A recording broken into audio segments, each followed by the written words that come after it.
O gerente do hotel ligou e disse: Senhora, seu marido fez check-in ontem em seu nome com uma jovem. Seu filho me pediu para manter segredo. Respondi tremendo: Impossível. Ele está aqui, cuidando dos netos. A voz dele ficou tensa. Venha imediatamente à recepção. O que descobrimos é pior do que você imagina.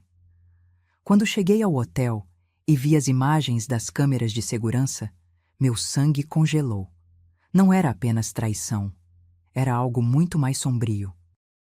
Mas antes de continuar, confira se você já está inscrito no canal e escreva nos comentários: de onde você está assistindo este vídeo? Adoramos saber até onde nossas histórias estão chegando. Meu nome é Helena, tenho 58 anos e até aquela manhã de setembro eu acreditava conhecer perfeitamente a vida que havia construído. 28 anos de casamento com Daniel, 2 filhos já adultos, uma casa confortável no interior de São Paulo e a rotina previsível de quem trabalhou a vida inteira como contadora e finalmente se aposentou. Achava que merecia aquela paz. Achava que havia chegado minha hora de descansar. Naquela quinta-feira, Daniel me ligou dizendo que precisava viajar a trabalho para São Paulo capital, resolver uns problemas com a empresa de consultoria dele. Nada de novo. Ele sempre viajava. Volto no domingo à noite, amor. O Felipe vai passar o fim de semana aí com as crianças. Você não vai ficar sozinha. Disse com aquela voz calma que eu conhecia tão bem. Felipe era nosso filho mais velho, pai de 2 meninas lindas de 6 e 8 anos. Aproveita para descansar um pouco, Elô. Você anda cansada. Eu realmente estava cansada. As gêmeas eram um furacão. E mesmo adorando ser avó, cuidar delas sozinha me esgotava. Mas era bom sentir-me útil, sabe? Depois que me aposentei, às vezes eu me pegava pensando se ainda tinha algum propósito. Daniel trabalhava tanto, viajava tanto, e eu ficava ali, regando plantas, fazendo comida, esperando. Esperando o quê? Nem eu sabia mais. Na sexta-feira de manhã, Felipe chegou cedo com as meninas. Abraços, beijos, aquela correria gostosa de criança invadindo a casa. Ele parecia meio estranho, nervoso, mexendo no celular o tempo todo. Tudo bem, filho? Perguntei. Tudo, mãe. Só uns problemas no trabalho. Aceitei a resposta. Sempre aceitei as respostas que me davam, sem questionar muito. Era meu jeito de manter a harmonia. O dia passou devagar, entre brincadeiras no quintal, desenhos animados e uma tentativa frustrada de fazer as meninas comerem legumes no almoço. À tarde, enquanto elas tiravam uma soneca, sentei na varanda com uma xícara de café. O celular tocou. Número desconhecido. Quase não atendi, mas algo me fez apertar o botão verde. Alô? Dona Helena Martins? A voz era masculina, formal, mas havia algo nela que me deixou alerta. Sim, sou eu. Aqui é Roberto Andrade, gerente do Hotel Millennium em São Paulo. A senhora poderia confirmar se fez check-in aqui ontem à tarde? Meu coração deu um salto estranho. Check-in? Não, deve haver algum engano. Estou em casa, em Campinas. Houve uma pausa. Um silêncio pesado que fez minha mão apertar o telefone com mais força. Dona Helena, preciso ser direto com a senhora. Seu marido, Daniel Martins, fez check-in ontem em nosso hotel usando seus documentos. Ele está acompanhado de uma jovem. E... Ele hesitou. Seu filho Felipe me ligou há 2 horas, pedindo que eu não entrasse em contato com a senhora. Ofereceu uma quantia considerável de dinheiro. O mundo parou. Literalmente parou.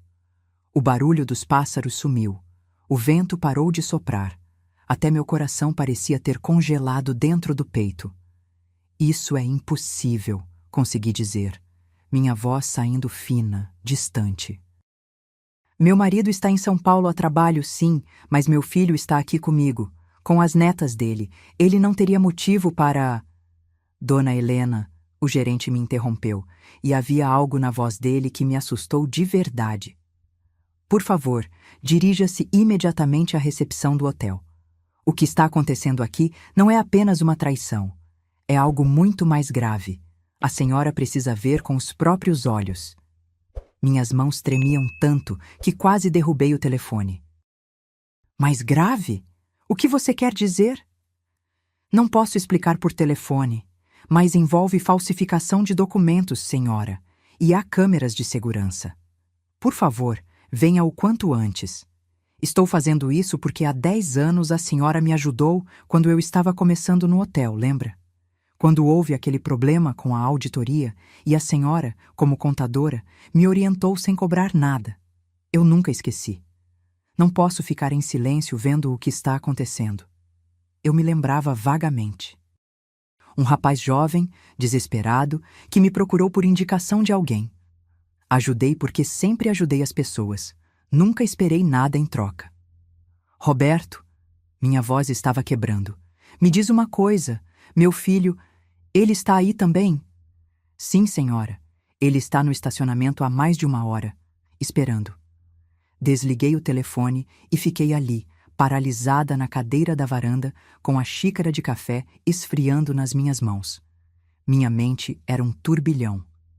Daniel, Felipe, uma jovem, documentos falsos. Nada fazia sentido, mas ao mesmo tempo, de uma forma horrível e doentia, tudo começava a fazer sentido. As viagens constantes de Daniel. A insistência de Felipe em vir passar o fim de semana justamente agora. O jeito nervoso dele mexendo no celular. Eu não estava cuidando das netas por bondade deles. Eu estava sendo usada como álibi. Levantei devagar, as pernas bambas. Entrei na casa, olhei para a sala onde as meninas ainda dormiam, inocentes e alheias a tudo. Felipe estava no quarto de hóspedes, provavelmente dormindo também. Ou fingindo dormir enquanto esperava alguma notícia de São Paulo. Peguei minha bolsa, as chaves do carro e saí sem fazer barulho. Deixei um bilhete na mesa da cozinha. Voltei logo. Emergência. Não consegui escrever mais nada. Não sabia o que escrever. A viagem até São Paulo foi um borrão. Não me lembro de ter prestado atenção no trânsito, nas placas, em nada. Minha cabeça martelava com perguntas. O que Daniel estava fazendo? Por que usar meus documentos? Quem era aquela mulher? E Felipe, meu filho, meu primogênito, em quem eu confiava cegamente, estava encobrindo tudo. Quando estacionei em frente ao Hotel Millennium, minhas mãos ainda tremiam. Era um hotel caro, sofisticado, o tipo de lugar que Daniel sempre dizia ser desperdício de dinheiro. Mas ali estava ele, hospedado com outra mulher, usando meu nome. Roberto me esperava na entrada dos fundos, longe dos olhos curiosos. Era um homem de uns 40 anos, de terno impecável, mas com olhos preocupados. Dona Helena, obrigado por vir tão rápido. Me mostra, falei direto, sem rodeios. Me mostra o que está acontecendo. Ele me levou por corredores de serviço até uma sala pequena, cheia de monitores. A sala de segurança. Antes de tudo, preciso que a senhora veja isto. Ele apertou alguns botões, e uma imagem apareceu na tela. Era a recepção do hotel, gravação de ontem. Lá estava Daniel, meu marido, em pé no balcão, sorrindo. Ao lado dele, uma jovem. Não consegui ver o rosto dela direito porque estava de costas, mas o que vi foi o suficiente para me tirar o fôlego. Ela estava usando meu casaco. Aquele casaco bege de lã que eu guardava no armário do quarto, meu preferido. E não era só isso. Ela tinha cabelos grisalhos, cortados do mesmo jeito que os meus, do mesmo comprimento. Ela era da minha altura, da minha estrutura física.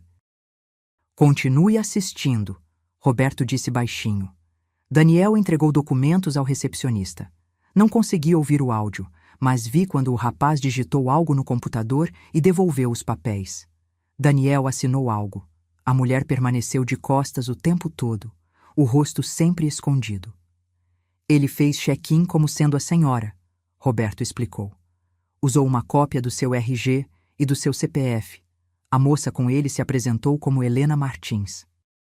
Nosso recepcionista não desconfiou porque ela realmente parece com a senhora, pelo menos de longe. Senti minha garganta fechar. E meu filho? Roberto trocou a imagem. Outra câmera, agora do estacionamento. E lá estava Felipe, dentro do carro dele, ao telefone. A gravação tinha horário, Hoje, 2 horas atrás. Logo depois, a imagem mostrou Felipe saindo do carro e entrando no hotel pela entrada lateral. Ele me procurou pessoalmente, Roberto disse.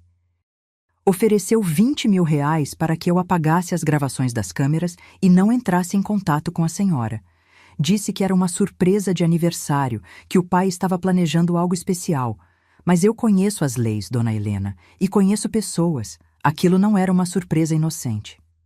20 mil reais. Meu filho tinha 20 mil reais para subornar alguém, mas há 3 meses me pediu dinheiro emprestado para pagar o condomínio. Onde eles estão agora? Consegui perguntar. Suíte 1204. 12º andar. Respirei fundo. Quero subir. Dona Helena, quero subir, repeti, e minha voz saiu com uma firmeza que eu nem sabia que tinha. Agora. Roberto hesitou, mas acabou concordando. Vou com a senhora. E Dona Helena, há mais uma coisa que precisa saber antes de subirmos. Olhei para ele, meu coração já tão pesado que achei impossível caber mais alguma coisa. O quê? Ele mexeu novamente no computador e abriu outra gravação. Desta vez, era de uma câmera interna, posicionada no corredor do 12º andar. A imagem mostrava Daniel e a mulher entrando na suíte, mas não estavam sozinhos. Havia um terceiro homem com eles, carregando uma pasta de couro. Reconhece este homem? Roberto perguntou. Olhei mais de perto e meu estômago revirou. É o Silvio Teixeira. Ele era o advogado da família. Cuidava dos nossos contratos, documentos, essas coisas. Ele entrou na suíte há cerca de 1 hora e ainda está lá, junto com seu marido e a mulher. Um advogado. Daniel, uma impostora e um advogado trancados numa suíte de hotel. O que eles estavam fazendo? Minha mente correu por todas as possibilidades, cada uma mais assustadora que a outra. Documentos, murmurei, sentindo o sangue sumir do meu rosto. Eles estão assinando documentos. Roberto assentiu devagar. É o que eu pensei também. E se essa mulher está se passando por senhora, usando sua identidade? Não deixei ele terminar. Já estava indo em direção à porta. Me leva até lá, agora. Subimos pelo elevador de serviço. Roberto usou sua chave mestra para acessar o 12º andar. O corredor era silencioso, elegante, com carpete grosso que abafava nossos passos. Paramos em frente à porta 1204. Eu podia ouvir vozes lá dentro, abafadas, mas reconheci imediatamente a risada de Daniel. Aquela risada que eu amava, que me acalmava nos dias difíceis, agora me soava como veneno. Quer que eu bata? Roberto perguntou baixinho. Balancei a cabeça. Usa a chave. Quero entrar sem avisar. Ele olhou para mim com uma mistura de admiração e preocupação, mas obedeceu. O clique da fechadura foi quase imperceptível. Roberto empurrou a porta devagar e entramos. A suíte era enorme, luxuosa, com uma sala de estar que dava para um quarto separado. Daniel estava sentado em uma poltrona, taça de vinho na mão, completamente relaxado. A mulher estava sentada à mesa, de costas para a porta, debruçada sobre papéis espalhados. E Silvio, o advogado, estava em pé ao lado dela, apontando algo nos documentos com uma caneta. Ninguém nos ouviu entrar. Fiquei ali parada por alguns segundos, absorvendo a cena. Era surreal. Como se eu tivesse entrado em outra dimensão, onde meu marido de 28 anos traía não apenas com o corpo, mas com a minha própria identidade. Então, com a voz mais calma que consegui reunir, falei. Olá, Daniel. O efeito foi instantâneo. Daniel engasgou com o vinho e se levantou de um pulo, derrubando a taça no chão. O barulho do cristal se estilhaçando ecoou pela sala. Silvio ficou pálido, congelado com a caneta no ar. E a mulher? Ela se virou lentamente. Quando vi o rosto dela, quase desabei. Era uma versão mais jovem de mim, não idêntica, mas assustadoramente parecida. Mesma estrutura óssea, mesmo formato de rosto, mesma cor de olhos. Ela tinha uns 30 e poucos anos, e usava uma peruca grisalha que imitava perfeitamente meu cabelo. Até a maquiagem era discreta, do jeito que eu sempre usei. Helena, Daniel sussurrou, e pela primeira vez em 28 anos vi medo genuíno nos olhos dele. O que? Como você? Como eu descobri? Completei a frase, entrando mais na sala. Roberto ficou perto da porta, em silêncio. Alguém ainda tem consciência neste mundo, Daniel. Alguém que você não conseguiu comprar. Olhei para Silvio, que havia recuado até a parede, a pasta apertada contra o peito. Você, Silvio, quantos anos me representou como advogada? 10, 12. E agora está aqui, fazendo o que exatamente? Ele abriu a boca, mas nenhum som saiu. Então olhei para a mulher, que me encarava com uma mistura de vergonha e desafio. E você? Quanto te pagaram para se vestir como eu? Para fingir ser eu? Ela baixou os olhos, mas não respondeu. Foi Daniel quem falou, recuperando um pouco da compostura. Helena, deixa eu explicar. Não é o que você está pensando. Não é? Caminhei até a mesa e peguei um dos papéis. Minhas mãos tremiam, mas forcei os olhos a focarem nas letras. E o que li me fez o chão sumir debaixo dos pés. Era uma procuração. Uma procuração geral e irrevogável, dando plenos poderes a Daniel sobre todos os meus bens. Minha parte da casa, minha aposentadoria, minha conta bancária onde guardava as economias de anos, tudo. E ali embaixo, uma assinatura. Minha assinatura. Ou melhor, uma imitação perfeita dela. Olhei para a mulher. Você estava treinando minha assinatura. Ela ainda não respondeu, mas vi a caneta e vários rascunhos espalhados na mesa. Tentativas de copiar minha letra. Algumas muito boas, quase perfeitas. Quanto? Perguntei, minha voz agora saindo mais dura. Quanto meu marido te pagou para roubar minha identidade? 50 mil, ela respondeu baixinho, a primeira vez que ouvi a sua voz. Era diferente da minha, mais fina. Ele disse que era só para assinar uns papéis, que você estava doente e não conseguia vir pessoalmente. Doente, repeti, e uma risada amarga escapou dos meus lábios. E você acreditou? Ela encolheu os ombros. Precisava do dinheiro. Me virei para Daniel, que agora tentava recuperar algum controle da situação. Então é isso? 28 anos de casamento e você me rouba? Falsifica documentos, contrata uma sósia, suborna nosso próprio filho para me manter longe? Não é roubo, ele disse, e a audácia dele me deixou sem palavras. É nosso dinheiro, Helena. Nosso. Eu só estava facilitando as coisas, reorganizando os bens. Você nem se importa com essas coisas, nunca se importou. Sempre deixou tudo na minha mão mesmo. Facilitando? Senti a raiva crescer dentro de mim, quente e brutal. Você chama de facilitar forjar minha assinatura, me enganar, usar meu próprio filho como cúmplice? Daniel deu um passo na minha direção, as mãos estendidas num gesto apaziguador que me deu nojo. Elô, amor, você está exagerando. Olha, eu sei que parece ruim, mas juro que era só para... Não me toca, cortei recuando. Não encosta em mim. Ele parou confuso. Acho que pela primeira vez desde que nos conhecemos, Daniel percebeu que não tinha mais controle sobre mim. Que eu não era mais aquela mulher que aceitava tudo calada, que confiava cegamente, que colocava a paz familiar acima da própria dignidade. Me virei para Silvio. Você sabe que isso é crime, né? Falsificação de documento particular, estelionato. Pode dar quantos anos, Silvio? 3? 4? O advogado finalmente encontrou a voz. Helena, Foi o Daniel quem me procurou. Disse que você tinha concordado, mas estava com problemas de saúde e não podia vir assinar pessoalmente. Eu não sabia que... Mentira, interrompi. Você é advogado há tempo suficiente para saber que nenhuma procuração pode ser assinada por terceiros, por mais parecido que seja. Você sabia exatamente o que estava fazendo e cobrou por isso, tenho certeza. Silvio não negou. Só apertou mais a pasta contra o peito, como se aquilo pudesse protegê-lo. Peguei todos os papéis da mesa, incluindo os rascunhos da minha assinatura. Roberto! Chamei, sem tirar os olhos de Daniel. Chama a polícia.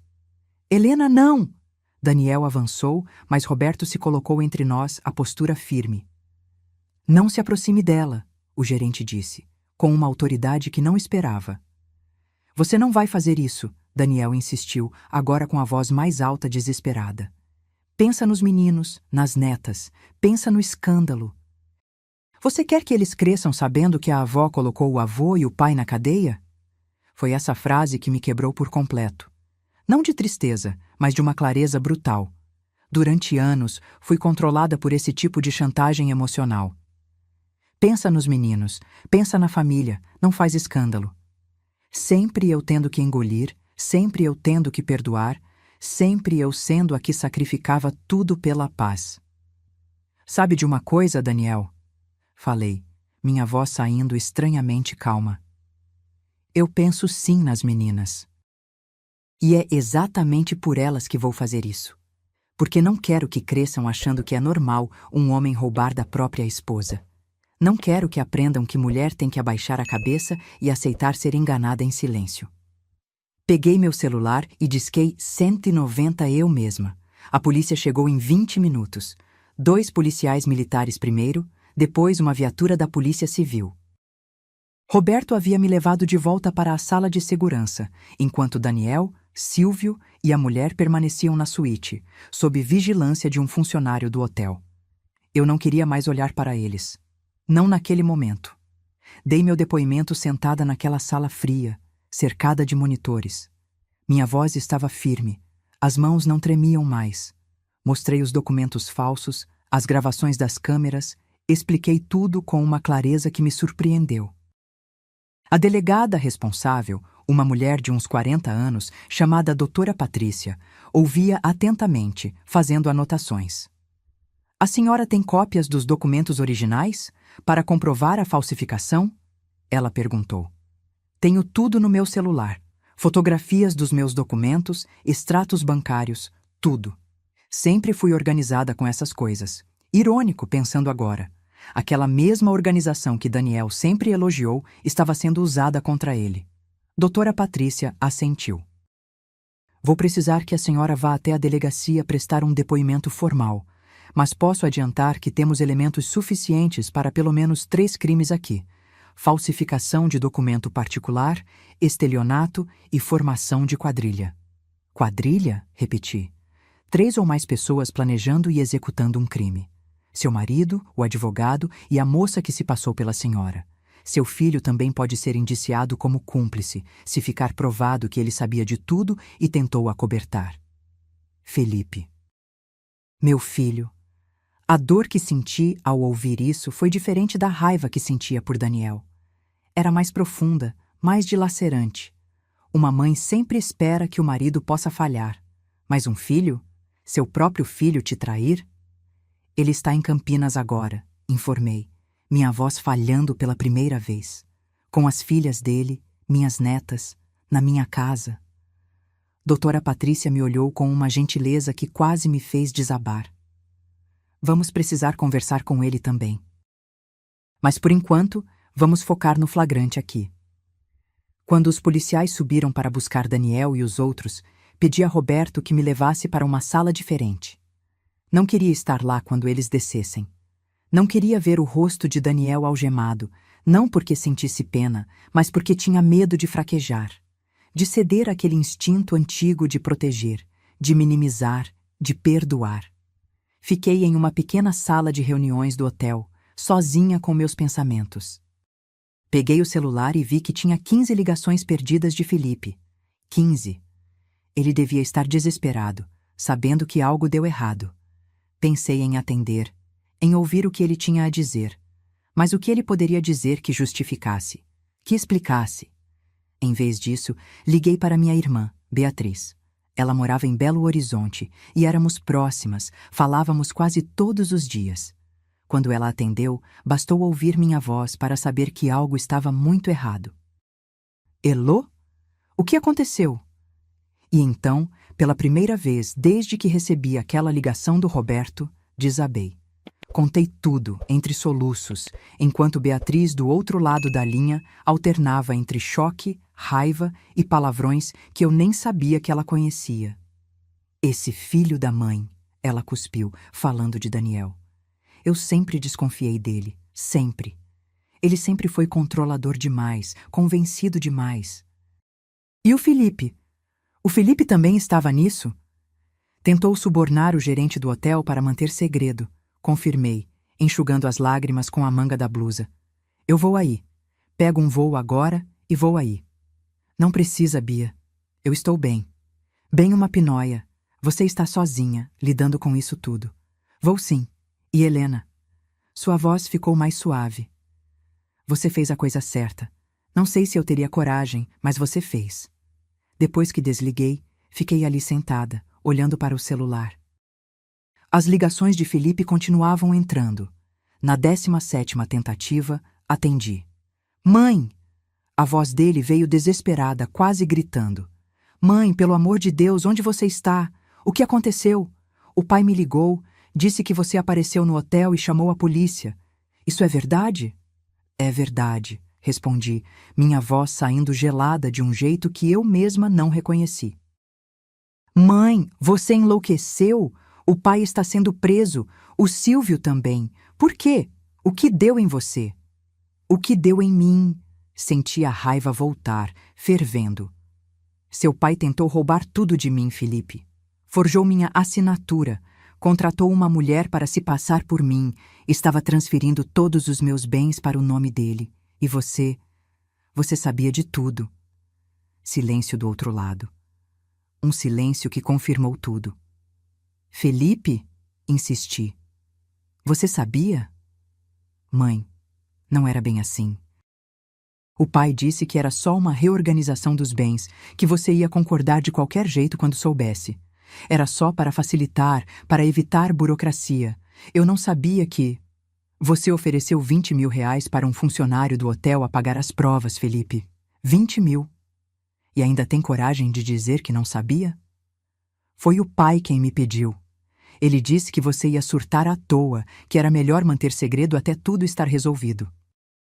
Eu só estava tentando evitar um conflito desnecessário. Conflito desnecessário, repeti, quase rindo da absurdidade. Seu pai roubando minha identidade, meu dinheiro, minha vida, e você acha que o conflito é desnecessário? Mãe, para com isso. Você está exagerando. É seu marido. Pelo amor de Deus, vocês estão juntos há quase 30 anos. Não pode simplesmente mandar prender o homem por causa de um mal-entendido. Um mal-entendido? Minha voz subiu, e não me importei. Escuta bem, Felipe, porque vou falar isso só uma vez. O que seu pai fez é crime. Crime mesmo, previsto no Código Penal, com anos de cadeia. E você foi cúmplice. A polícia vai querer falar com você também. Ouvi ele respirar fundo do outro lado, tentando se controlar. A senhora está cometendo um erro gigantesco. Isso vai destruir nossa família. Não fui eu quem destruiu, filho. Foi você e seu pai quando decidiram que eu era boba o suficiente para ser roubada na cara dura. Desliguei antes que ele pudesse responder. Minhas mãos tremiam de novo, mas era uma tremor diferente. Era raiva misturada com dor, com decepção, com uma sensação de perda tão profunda que parecia um buraco no peito. Meu casamento tinha acabado. Isso eu sabia. Não havia volta. Mas perder meu filho também era um preço que eu não estava certa de que conseguiria pagar. Doutora Patrícia bateu na porta e entrou. Dona Helena, eles já foram encaminhados para a delegacia. Preciso que a senhora me acompanhe para formalizar o boletim de ocorrência e dar seu depoimento completo. Vai demorar algumas horas. Levantei, peguei minha bolsa. E as meninas? Minhas netas estão sozinhas com o Felipe em casa. Vou mandar uma viatura até lá também. Não para prender seu filho ainda, mas para tomar o depoimento dele. Se quiser, posso pedir para uma assistente social acompanhar, para garantir que as crianças fiquem bem. Assenti, grata. Pelo menos as meninas estariam protegidas de presenciar mais essa loucura. Saí do hotel pela entrada principal desta vez. Não tinha mais nada a esconder, nada a envergonhar. Daniel é que estava sendo colocado dentro de uma viatura policial, algemado, sob os olhares curiosos de hóspedes e funcionários. Quando passei por ele, nossos olhos se encontraram por um breve segundo. Ele tentou dizer algo, mas desviei o olhar e continuei andando. Não queria mais ouvir a voz dele. Não queria mais ouvir promessas, desculpas, manipulações. Aquele homem com quem dividi quase 3 décadas da minha vida era um estranho. Talvez sempre tenha sido, e eu simplesmente escolhi não ver. Na delegacia, o processo foi longo e exaustivo. Respondi a dezenas de perguntas, assinei papéis, ouvi termos jurídicos que mal compreendia. Beatriz chegou por volta das 10 da noite, vinda direto do aeroporto, e sentou ao meu lado enquanto eu terminava o depoimento. Acabou? Ela perguntou quando finalmente saímos. Por hoje sim, mas doutora Patrícia disse que isso é só o começo. Vai ter audiência, vai ter investigação completa, pode demorar meses. Beatriz me abraçou ali mesmo, na frente da delegacia, sob a luz fria dos postes. Você não vai passar por isso sozinha. Prometo. Voltamos para Campinas juntas, dirigindo em silêncio na maior parte do tempo. Quando chegamos em casa, era quase meia-noite. As luzes estavam acesas. Felipe ainda estava lá, sentado na sala, com as meninas dormindo no sofá, abraçadas nele. Quando me viu, ele levantou devagar, com cuidado para não acordar as crianças. Seu rosto estava inchado, como se tivesse chorado. Mãe. Não, cortei, antes que ele pudesse continuar. Pega as meninas e vai embora, Felipe. Não quero você aqui hoje. Mãe, por favor, me deixa explicar. Não há nada para explicar. Vai embora. Beatriz se colocou ao meu lado, os braços cruzados, numa postura protetora. Felipe olhou para mim, depois para a irmã dela, e percebeu que não tinha escolha. Pegou as meninas no colo, ainda dormindo, e saiu sem dizer mais nada.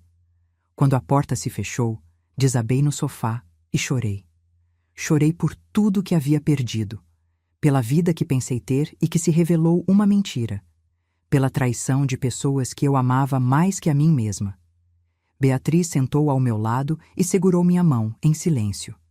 Não havia palavras para aquilo. Só a dor, crua e devastadora, de perceber que a família que construí durante toda a minha vida adulta tinha sido erguida em terreno falso. Acordei no dia seguinte com os olhos inchados e a cabeça latejando. Beatriz já estava acordada, fazendo café na cozinha. O cheiro me trouxe de volta à realidade. Meu marido estava preso, meu filho era cúmplice de um crime, e eu estava sozinha naquela casa grande demais. Dormiu alguma coisa? Bia perguntou quando entrei na cozinha, entregando-me uma xícara fumegante. Mais ou menos. Na verdade, quase nada. Passara a noite inteira revirando tudo na cabeça, tentando encontrar os sinais que perdi, as pistas que ignorei. Quantas vezes Daniel me disse que eu não precisava me preocupar com dinheiro, que ele cuidava de tudo. Quantas vezes assinei papéis sem ler direito porque confiava nele. Meu celular não parou de tocar. Mensagens de Felipe, de Daniel, que aparentemente tinha direito a uma ligação, de amigos que já tinham ouvido falar do escândalo. Ignorei quase todas, exceto uma da doutora Patrícia, marcando uma reunião para segunda-feira na delegacia. Você precisa arrumar um advogado, Beatriz disse, sentando ao meu lado. Um bom. Isso vai virar um processo grande, Elô. Ela estava certa. Daniel não ia simplesmente aceitar a prisão e as acusações. Ele lutaria, usaria todos os recursos que tivesse. E eu precisava estar preparada.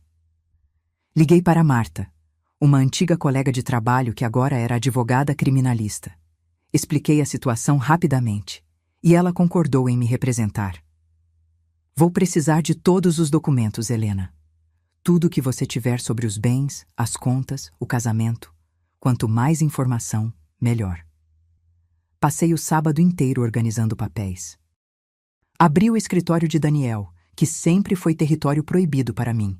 Não mexe nas minhas coisas, amor. Está tudo organizado do meu jeito. E comecei a revirar gavetas, armários, pastas. O que encontrei me deixou sem ar. Não eram só documentos do que ele tentou fazer agora. Eram anos de manipulação financeira. Transferências da minha conta para contas que eu nem sabia que existiam. Empréstimos feitos em meu nome sem minha autorização. Investimentos arriscados com o meu dinheiro, que ele escondeu quando deram errado. Beatriz, chamei, minha voz saindo trêmula. Vem ver isso. Ela veio correndo e ficou ao meu lado enquanto eu mostrava papel após papel. Meu Deus, Elô, isso está acontecendo há anos. Eu fui tão idiota, murmurei, sentindo as lágrimas voltarem. Como eu não vi? Como deixei isso acontecer? Você confiou, Beatriz disse, segurando meu rosto com as duas mãos. Você confiou na pessoa errada, mas isso não te faz idiota, te faz humana, e agora você está fazendo a coisa certa. Fotografei tudo, cada documento, cada extrato, cada comprovante. Mandei tudo para Marta, que respondeu com um áudio longo. Helena, isso é ouro. Com essas provas, a gente não só garante a condenação dele, como também pode pedir reparação por danos morais e materiais. Você pode sair disso não só vingada, mas financeiramente compensada. Vingada. A palavra soou estranha na minha cabeça. Eu não queria vingança. Queria justiça. Queria que Daniel pagasse pelo que fez. Mas mais do que isso, queria minha dignidade de volta. No domingo, Felipe apareceu de novo. Bateu na porta por quase 10 minutos até eu atender. Estava desgrenhado, com olheiras profundas, a barba por fazer. Mãe, por favor, a gente precisa conversar. Não temos nada para conversar. Tem sim. Preciso te contar minha versão. Preciso que você entenda que eu não queria te machucar. Contra meu melhor julgamento, deixei ele entrar. Beatriz ficou na sala conosco, uma presença protetora que me dava força para não ceder. Felipe sentou na beirada do sofá, as mãos nervosas mexendo na barra da camisa. Mãe, eu sei que fiz besteira, sei que devia ter te contado, mas o pai, ele me convenceu. Disse que você estava ficando esquecida, que não tinha mais cabeça para gerenciar as finanças. Disse que era só uma forma de proteger a família, de garantir que quando você ficasse mais velha, tudo estaria em ordem. Esquecida? Repeti, incrédula. Felipe, eu me aposentei há 2 anos, ainda tenho 58 anos, não sou senil. Eu sei, mas ele foi muito convincente, mãe. Disse que era preventivo, que você mesma ia agradecer mais para frente. E eu precisava de dinheiro. A empresa está mal, estou devendo o condomínio há meses, as meninas têm escola particular cara. O pai prometeu que quando tudo estivesse resolvido, ele me ajudaria. Então era isso. Meu filho me traiu por dinheiro. Não por lealdade ao pai, não por acreditar genuinamente que estava me protegendo, mas por interesse próprio. Sai daqui, falei, minha voz baixa, mas firme. Mãe, sai da minha casa, Felipe. Agora. Você não pode fazer isso, sou seu filho. E eu sou sua mãe, e você me vendeu por promessas de dinheiro. Levantei, apontando para a porta. Sai. E não volta enquanto não tiver algo mais sincero para me dizer do que essas desculpas patéticas.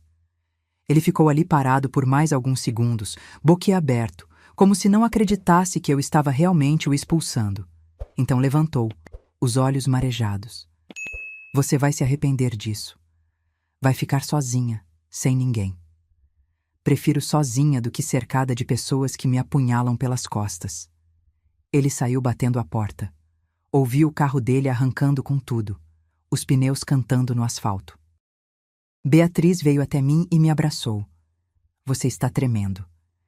Estou, mas fiz o certo. Fez, e eu estou orgulhosa de você. Na segunda-feira, fui até a delegacia. Daniel estava sendo transferido para um presídio provisório enquanto aguardava audiência de custódia. Marta me encontrou lá com uma pasta cheia de documentos. Helena, com tudo que você me mandou, temos um caso fortíssimo, mas preciso te avisar. Daniel contratou um advogado particular e ele vai tentar de tudo. O que, por exemplo? Vai alegar que vocês eram casados em comunhão de bens, que ele tinha direito de mexer nas finanças, que não houve intenção criminosa. Pode até tentar te desqualificar, dizer que você é vingativa, histérica, essas coisas. Deixa ele tentar, respondi, sentindo uma determinação fria tomar conta de mim. Eu tenho a verdade do meu lado. A audiência de custódia foi marcada para quarta-feira. Marta me avisou que provavelmente Daniel seria solto mediante fiança, mas com medidas cautelares. Ele não vai poder te procurar, nem chegar perto da casa, e vai ter que devolver o acesso às contas que ele bloqueou. Quando cheguei ao fórum na quarta-feira, a imprensa já estava lá. Alguém tinha vazado a história, e agora havia câmeras, repórteres, gente gritando perguntas. Dona Helena, é verdade que seu marido tentou roubar sua herança? Como a senhora se sente sendo traída pelo próprio filho? Marta me guiou para dentro, ignorando tudo. Na sala de audiência, vi Daniel pela primeira vez desde o hotel. Ele estava pálido, menor de alguma forma, com aquela roupa laranja de presidiário que parecia consumi-lo. Quando nossos olhos se encontraram, ele tentou sorrir. Aquele sorriso que sempre me derretia. Mas agora só me causava náusea. O juiz começou a audiência, ouvindo primeiro o promotor, depois o advogado de Daniel. As palavras técnicas voavam pela sala, mas eu captava o essencial: tentativa de fraude, falsificação ideológica, estelionato qualificado. Quando chegou minha vez de falar, levantei e olhei direto para Daniel. Meritíssimo! Vivi 28 anos com esse homem. Confiei nele com minha vida, meu dinheiro, meu futuro. E ele usou cada pedacinho dessa confiança para me roubar. Não foi um erro. Não foi um mal-entendido. Foi planejado, calculado, executado friamente. E contou com a ajuda do nosso filho. Minha voz não falhou. Não chorei. Disse cada palavra olhando nos olhos de Daniel, vendo a máscara dele finalmente cair. O juiz concedeu liberdade provisória mediante fiança de R$100.000, com proibição de contato comigo e obrigação de devolver o acesso a todas as contas. Daniel foi solto no fim do dia. Mas eu não estava com medo. Porque agora, finalmente, eu tinha recuperado algo que havia perdido ao longo daqueles anos todos. Minha voz. A primeira semana depois da audiência foi estranha.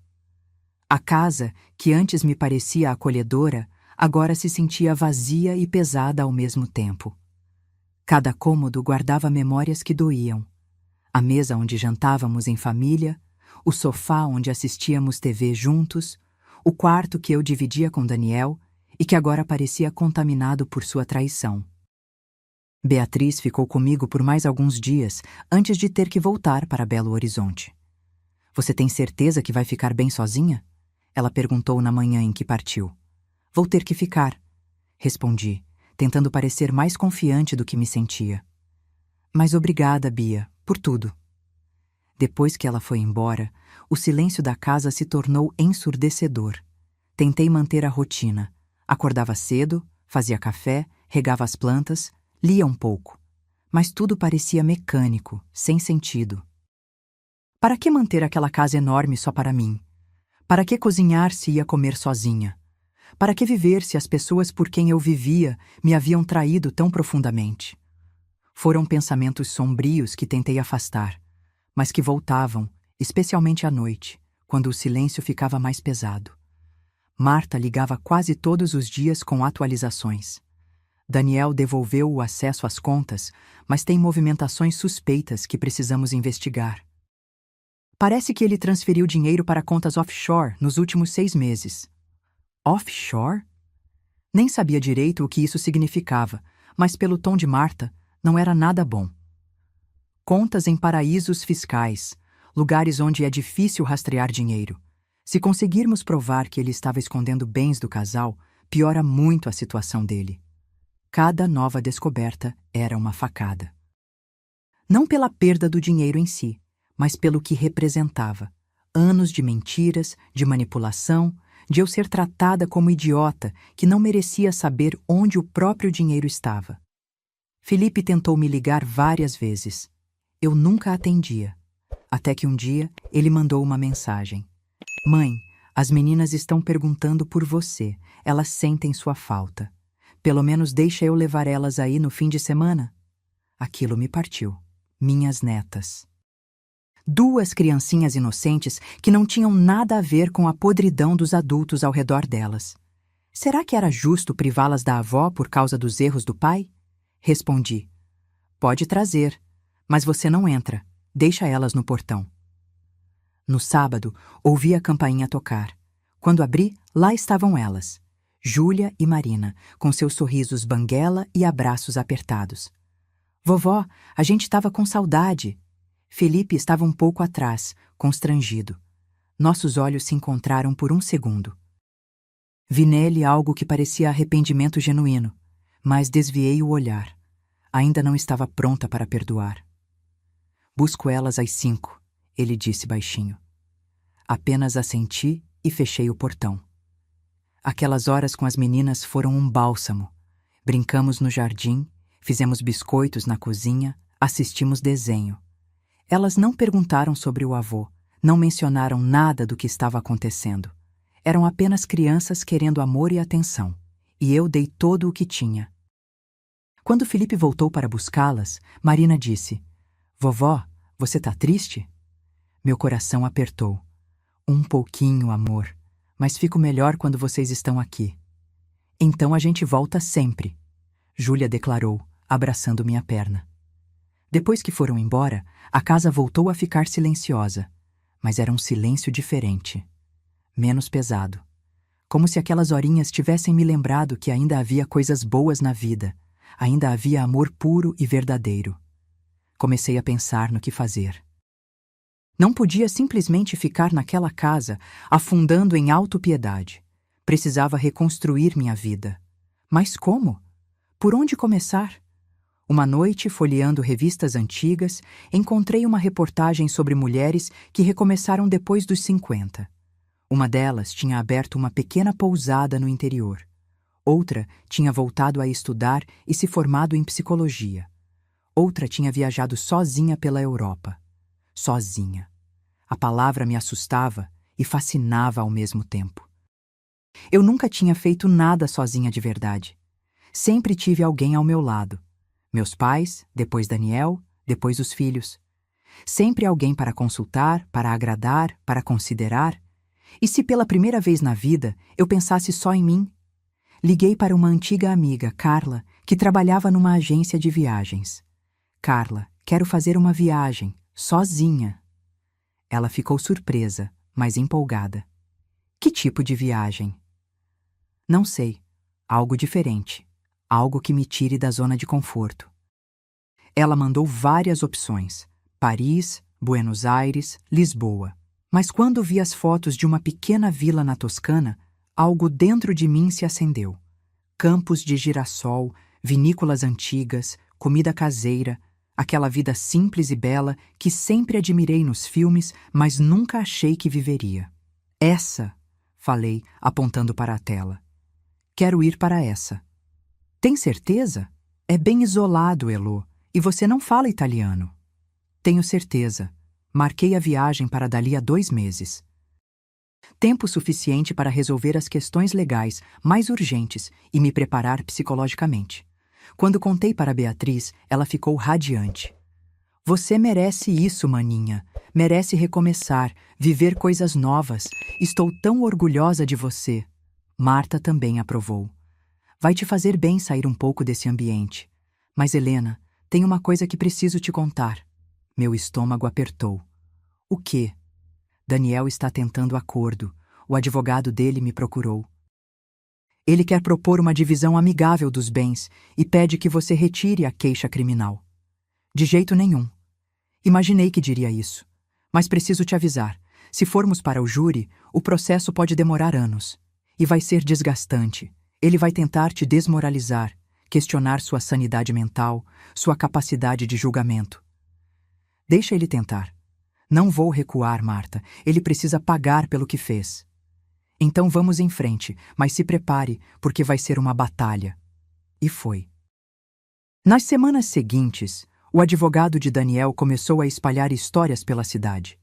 Que eu era instável, que tinha tendências paranoicas, que estava inventando tudo por vingança porque ele tinha me traído. A palavra traição era sempre colocada como um motivo real, tentando reduzir tudo a uma briga de casal.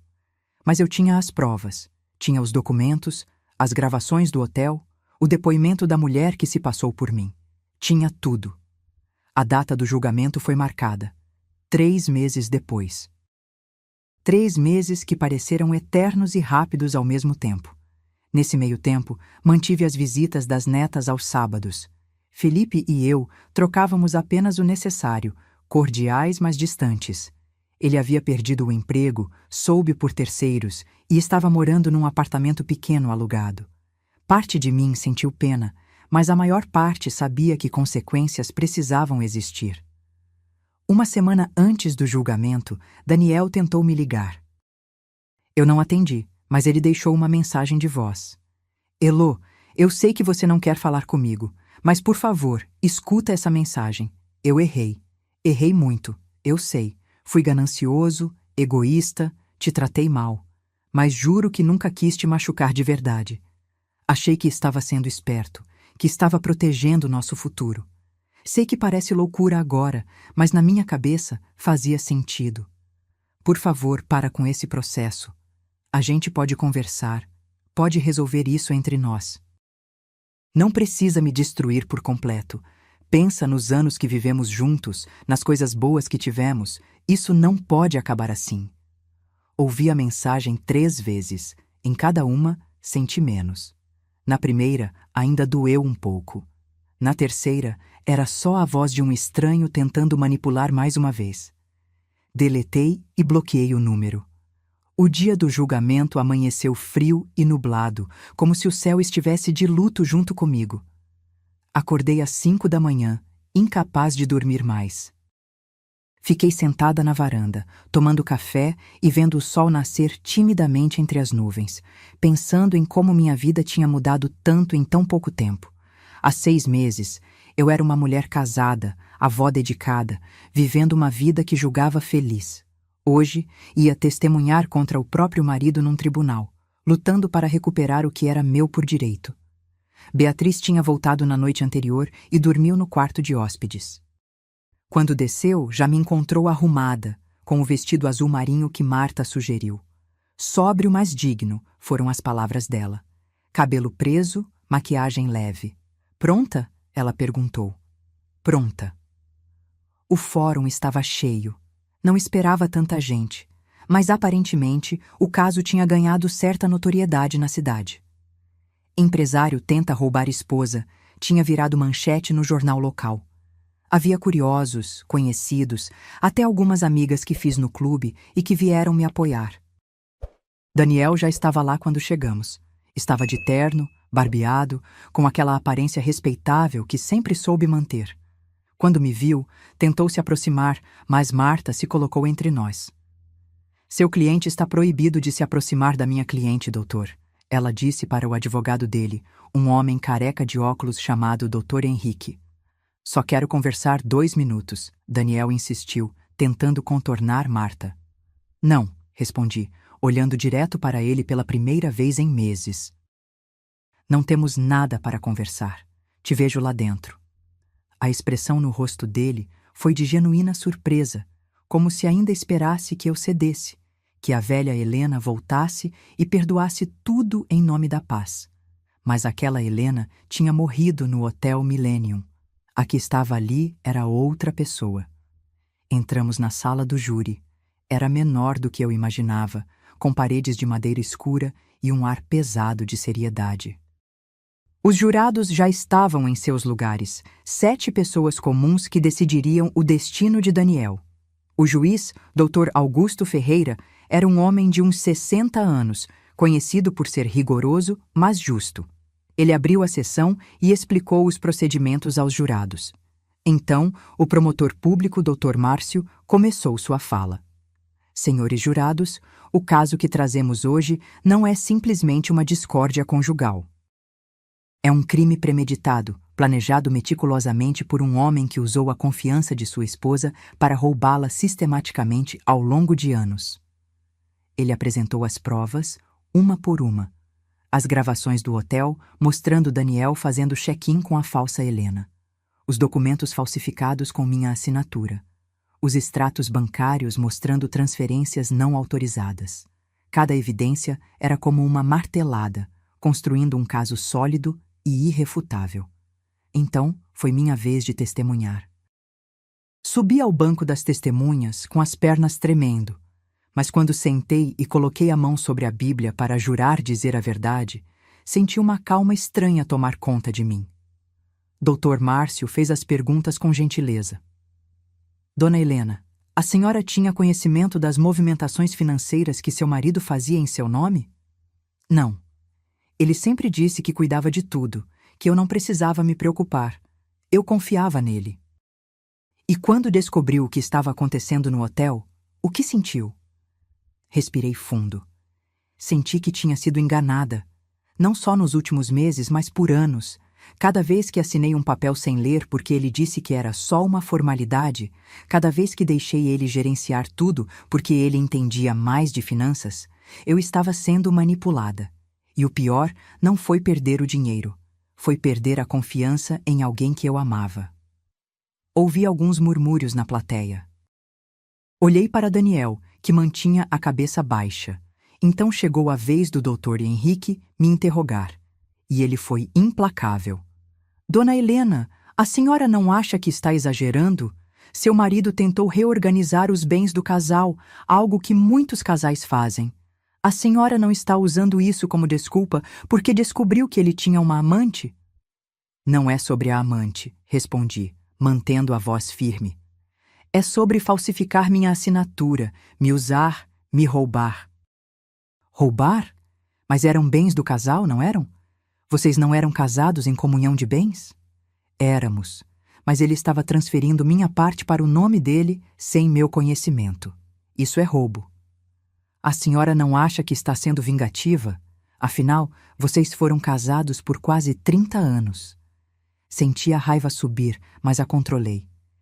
30 anos de mentiras, aparentemente. E não estou sendo vingativa. Estou buscando justiça.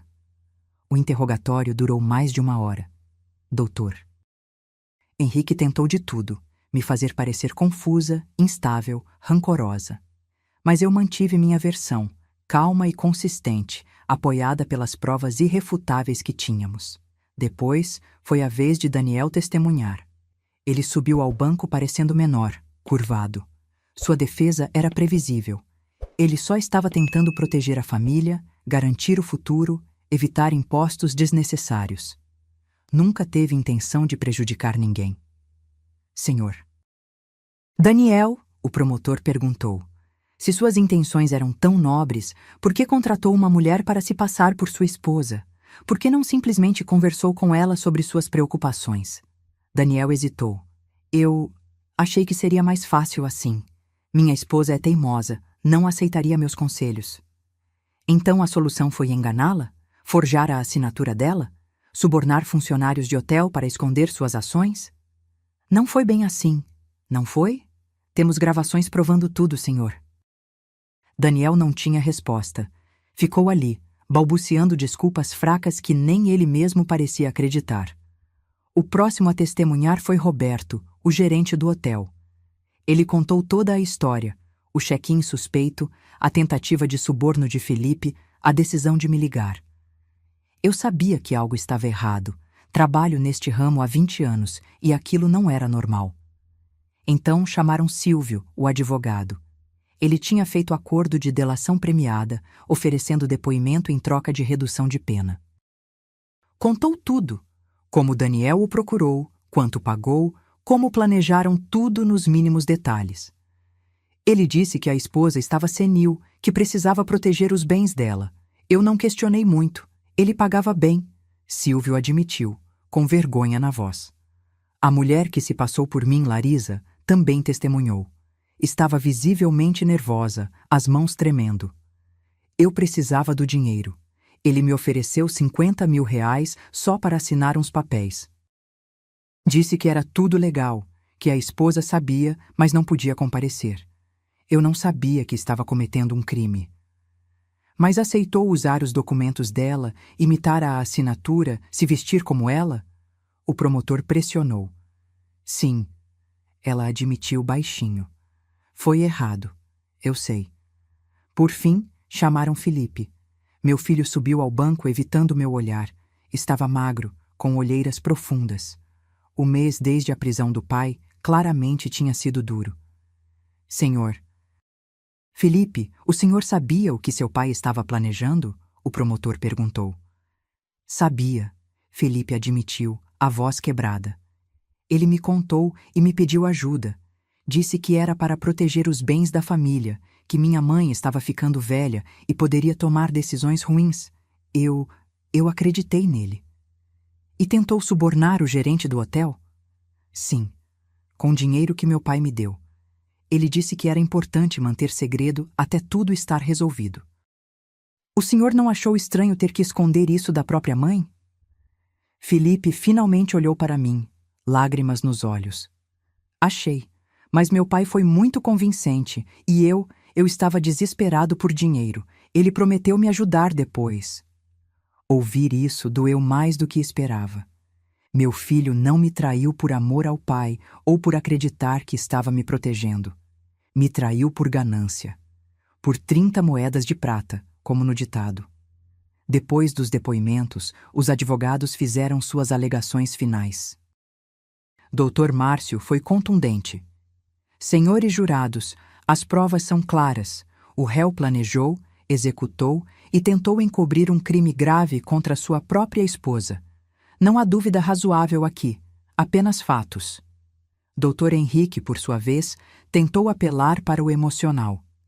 Estamos falando de uma família sendo destruída. Um homem que cometeu erros, sim, mas que agiu pensando proteger seu legado. Isso merece prisão ou merece uma segunda chance? Os jurados se retiraram para deliberar. Ficamos esperando por quase 3 horas. Beatriz segurou minha mão o tempo todo e eu agradecia silenciosamente pela presença dela. Finalmente, o juiz chamou todos de volta. Os jurados tinham chegado a um veredicto. O silêncio na sala era absoluto quando o porta-voz do júri se levantou. Um homem de meia idade, com óculos e expressão séria.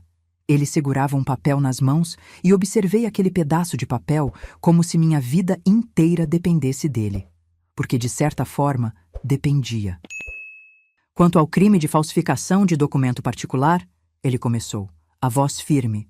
O júri considerou o réu Daniel Martins culpado, por unanimidade. Ouvi um suspiro atrás de mim. Não me virei para ver de quem era. Quanto ao crime de estelionato qualificado, o júri considerou o réu culpado, por unanimidade. Daniel deixou a cabeça cair para a frente, os ombros tremendo. Não sei se estava chorando ou simplesmente desabando. Quanto ao crime de formação de quadrilha, o júri considerou o réu culpado, por 6 votos a 1. Senti as lágrimas começarem a descer pelo meu rosto, mas eram lágrimas diferentes. Não de tristeza, mas de alívio, de validação, de justiça finalmente sendo feita. O juiz Dr. Augusto pegou o papel das mãos do porta-voz e analisou por alguns segundos. Então olhou para Daniel. Senhor Daniel Martins, este tribunal o considera culpado dos crimes pelos quais foi acusado. A sentença será proferida em audiência específica, mas adianto que o senhor enfrentará pena de reclusão. Além disso, determino a imediata devolução de todos os bens subtraídos à vítima, senhora Helena Martins, acrescidos de correção monetária e danos morais a serem calculados. Bateu o martelo. Está encerrada a sessão. Foi como se uma represa dentro de mim tivesse se rompido. Desabei no ombro de Beatriz, chorando, de alívio, de tristeza, de luto por tudo que perdi, mas também de alegria por ter tido coragem de lutar. Marta se virou para mim, os olhos brilhando. Você conseguiu, Helena, conseguiu.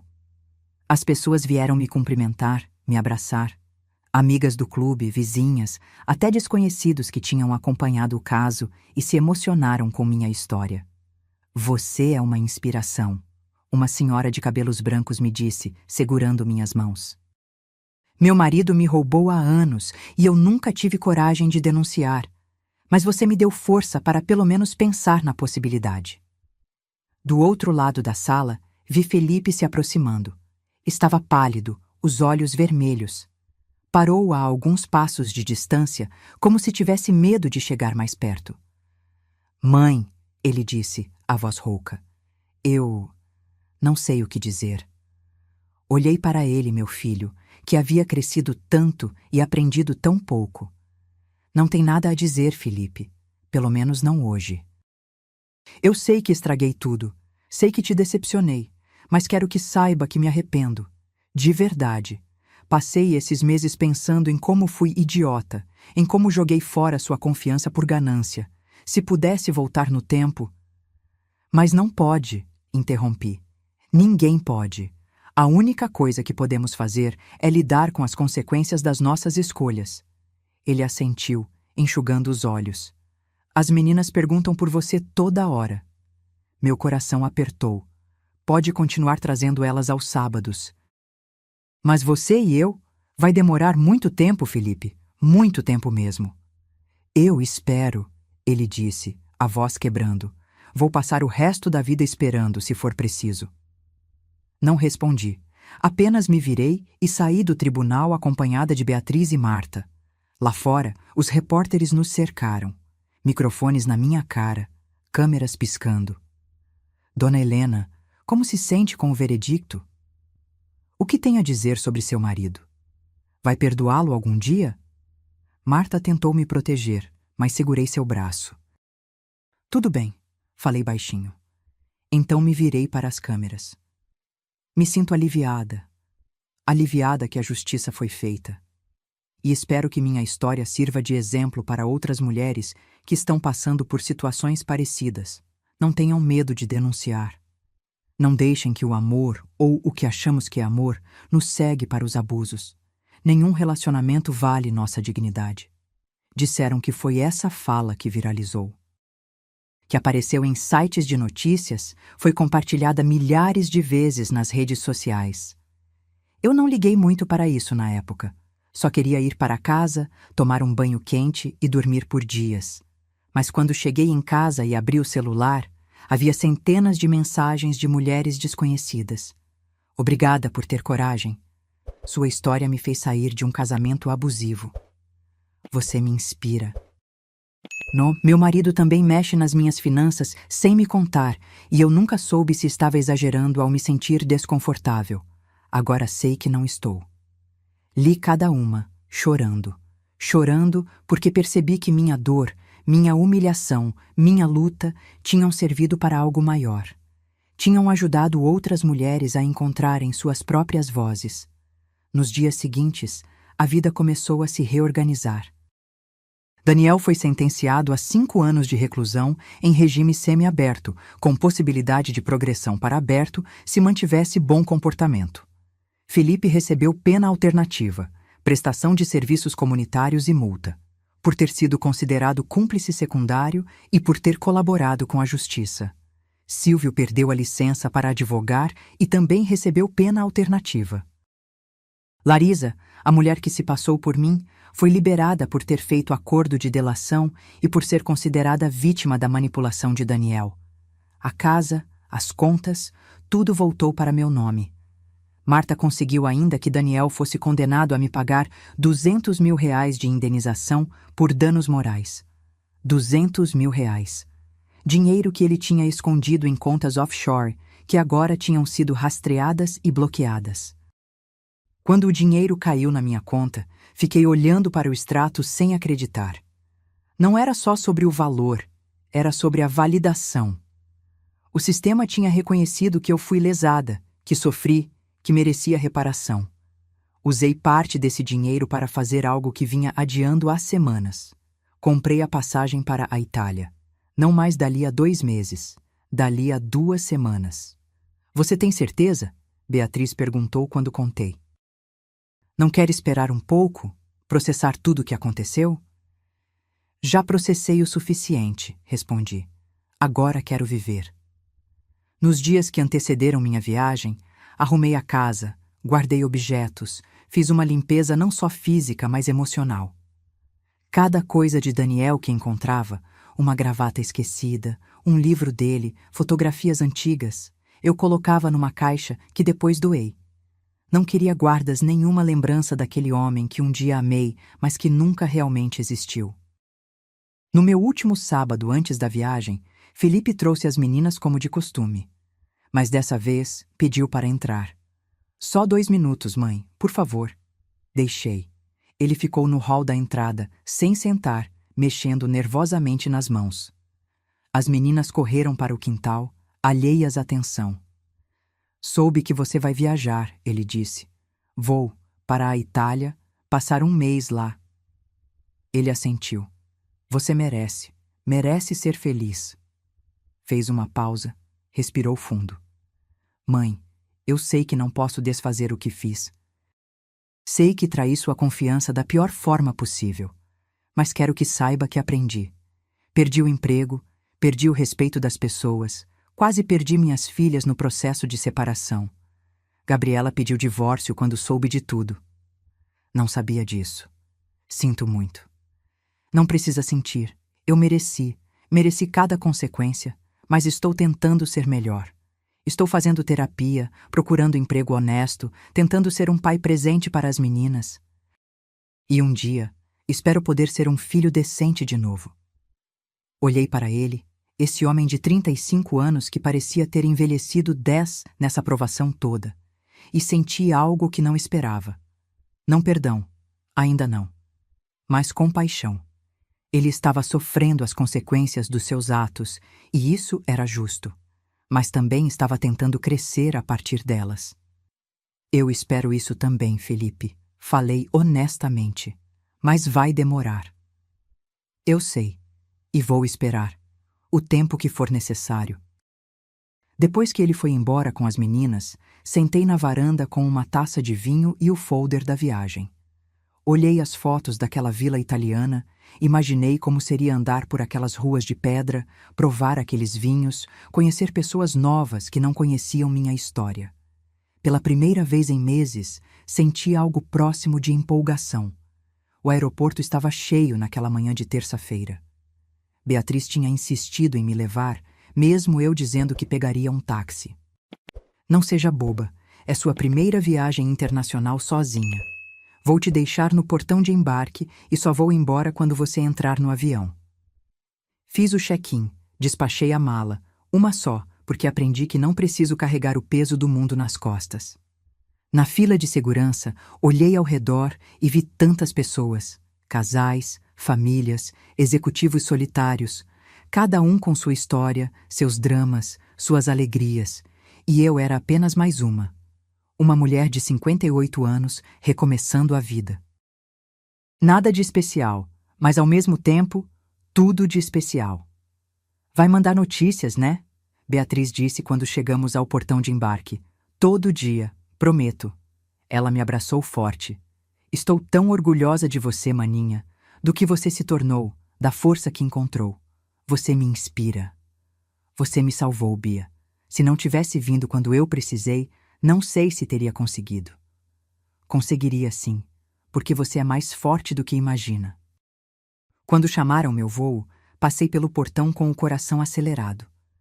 No corredor até o avião, olhei pela janela e vi São Paulo lá embaixo. A cidade que era minha casa, minha prisão, meu campo de batalha. Agora ia deixá-la por um tempo, buscar ar fresco, perspectiva nova. O voo foi longo, mas tranquilo.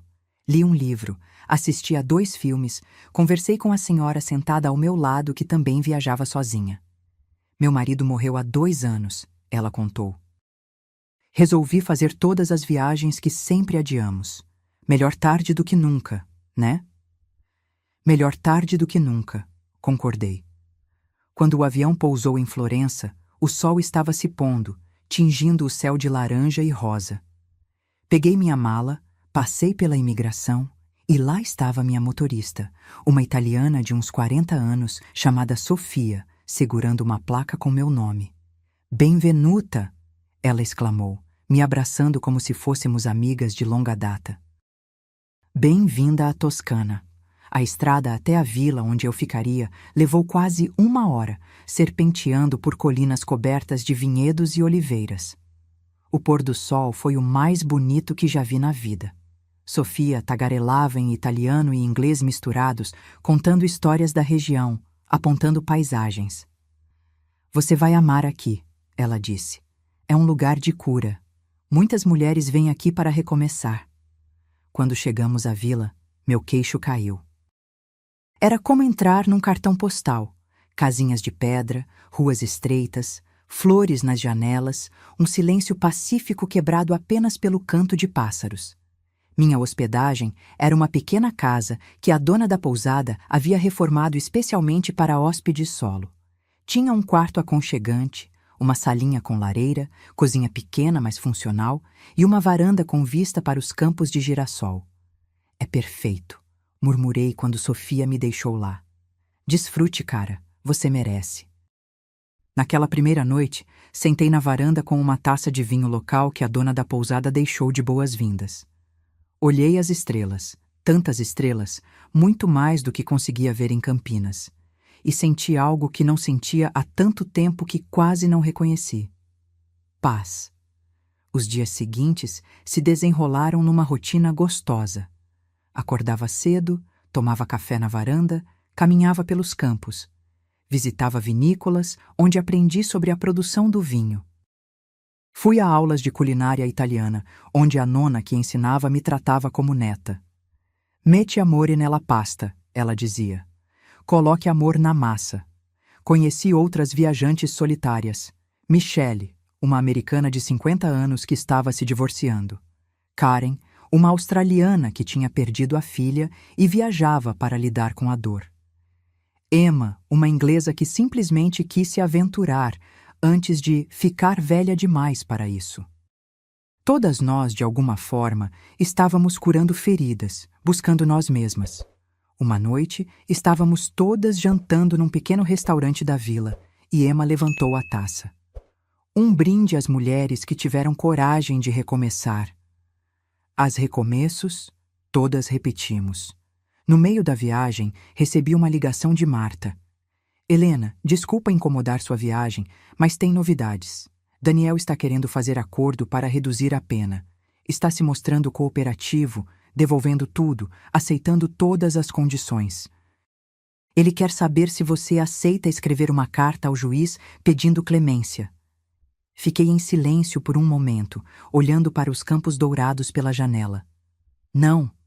Tem certeza? Absoluta. Ele precisa cumprir a pena que recebeu. Precisa entender que ações têm consequências. Entendi.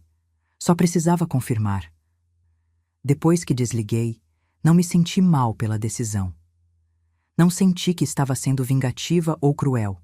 Senti que estava sendo justa. Comigo, com ele, com todas as mulheres que um dia podem ser enganadas por homens que acham que podem fazer o que quiser sem pagar o preço. Nas últimas semanas da viagem, me permiti fazer algo que nunca tinha feito. Simplesmente existir. Não como esposa, não como mãe, não como avó, só como Helena. Lia livros sem ter que cozinhar para ninguém. Dormia até tarde sem sentir culpa. Comia o que queria quando queria. Usava roupas que Daniel sempre disse que não me caíam bem. E descobri que me caíam perfeitamente. Um dia, caminhando por uma trilha entre os campos, encontrei uma capela pequenina, quase escondida. Entrei, e mesmo não sendo particularmente religiosa, acendi uma vela. Não por Daniel, não por Felipe, mas por mim. Pela mulher que fui, pela mulher que me tornei, pela mulher que ainda vou ser.